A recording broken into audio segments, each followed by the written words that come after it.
Hey everyone, and welcome to The Explainer. Today, we're launching an investigation into something absolutely terrifying. We're going to look at a myth that has literally stalked the forests of South America for centuries, casting this long, dark shadow over rural communities in the Southern Cone. But, we aren't just here to tell a spooky campfire story. We're actually here to deconstruct a myth. We want to uncover how this deeply feared creature might just be the exact glue holding an entire rural society together. It's a pretty provocative thought, right? What if the monster under your bed was actually holding society together?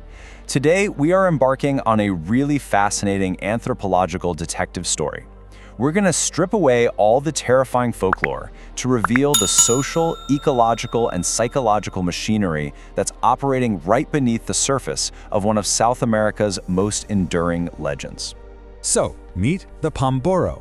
In the Guarani language, he's often referred to by his chilling epithet, Karai Piahare, which translates to Lord of the Night. He is this mythological, nocturnal forest spirit, and his cultural roots run incredibly deep across Paraguay, northeastern Argentina, southern Brazil, and parts of Bolivia. But he's a highly paradoxical figure. He occupies this weird, liminal space where he acts simultaneously as a protector of the wild and a totally terrifying predator of humans.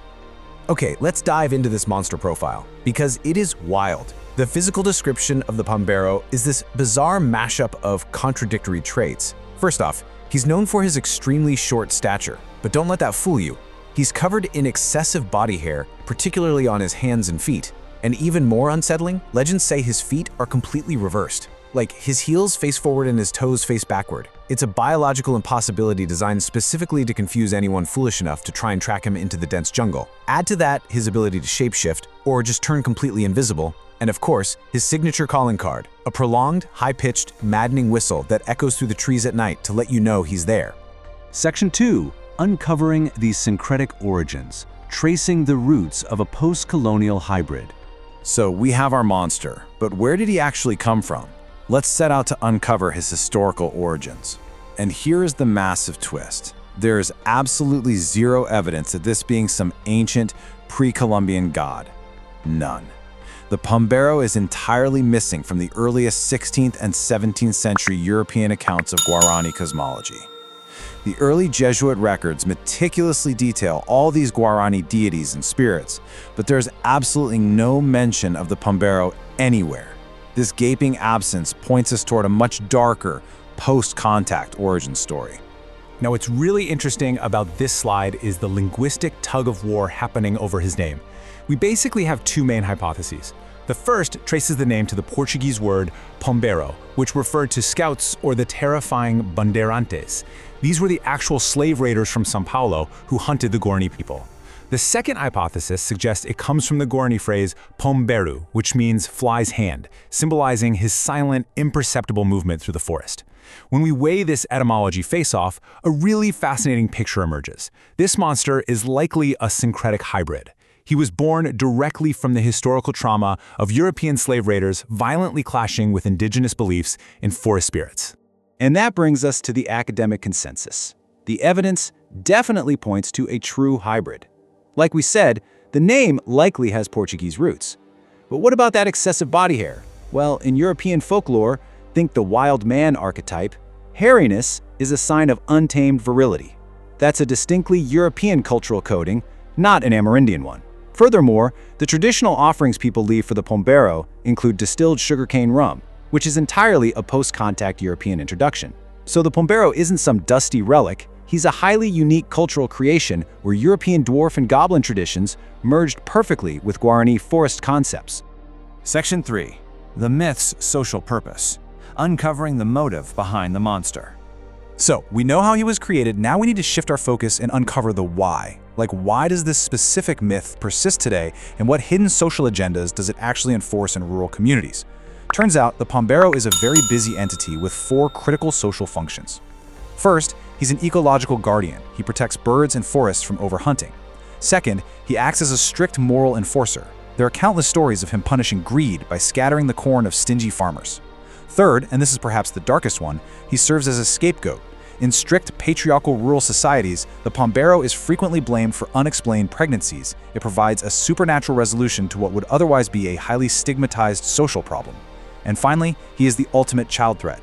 If you tell a kid that a hairy monster is going to kidnap them if they wander into the dark unbaptized, well, you effectively put a stop to dangerous nocturnal behavior. But here's where it gets really interesting. People don't just passively fear him, they actively negotiate with him. It's called the apotropaic ritual contract.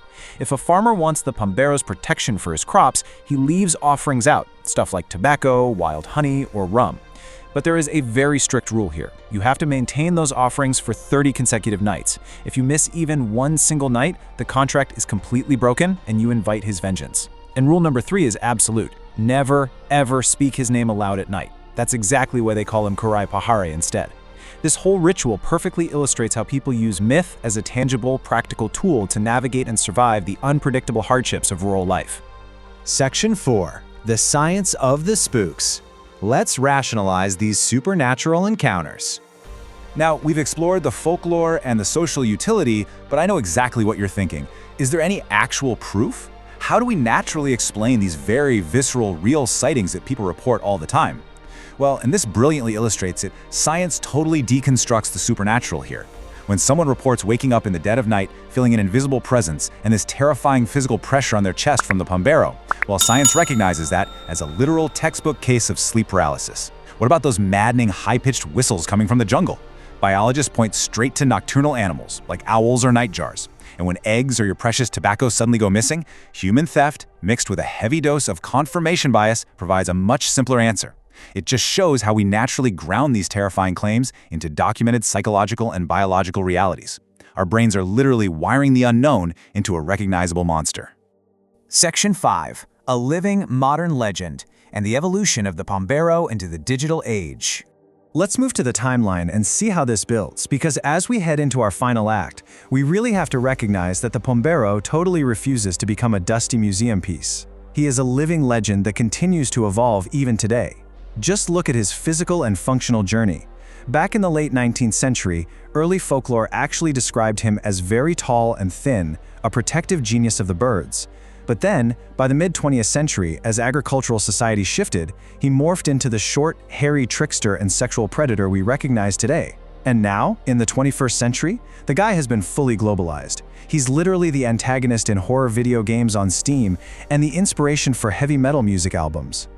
The myth just constantly adapts to whatever format society needs to process its fears. So the absolutely crucial point to take away here is that belief in the Pombero remains super active today. This isn't just some fake monster from a bedtime story. In rural communities across Paraguay and the surrounding regions, he continues to act as an extra-legal enforcer. In places where state authority and formal legal institutions have historically been either really isolated or just weak, the Pombero steps right in to regulate behavior, enforce morals, and honestly keep society functioning. To truly understand the sheer weight of this, anthropologist Jorge Alberto Martinez observed something incredible. He said, "The Pombero has an almost such presence important as the Holy Spirit within Catholic mythology."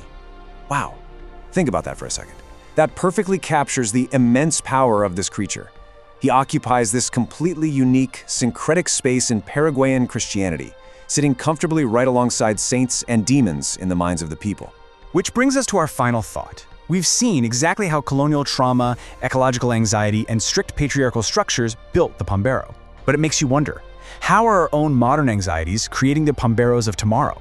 As the world shifts with all these new technologies, new fears, and massive uncertainties, what monsters are we collectively inventing right now to cope with our own societal anxieties? It's a pretty chilling thought to leave you with, isn't it?